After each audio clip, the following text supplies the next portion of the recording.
বৃহস্পতিবার পবিত্র রাতে কেউ যদি এই দোয়াটি 100 বার পরে কোনো দিন পৃথিবীর কোনো মানুষের কাছে তার হাত পাততে হবে না, পৃথিবীর সব কিছু তার পায়ের নিচে আল্লাহ হাজির করে দিবেন।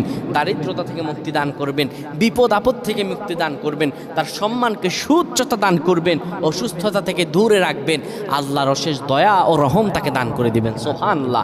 বৃহস্পতিবার রাত এটি গুরুত্বপূর্ণ রাত। এই রাত সপ্তাহে একদিন আসে, আরবিতে রাত আগে আসে, দিন পরে আসে। সুতরাং বৃহস্পতিবারের যে দিন গিয়ে রাত, এটি বৃহস্পতিবার রাত নয়, এটি শুক্রবারের রাত, এটি জুমাবারের রাত, এটি দোয়া কবুলের রাত, আল্লাহর কাছাকাছি হওয়ার রাত। সুবহানাল্লাহ। এই বৃহস্পতিবার রাত আল্লাহ তাআলা বান্দার দোয়া কবুল করেন।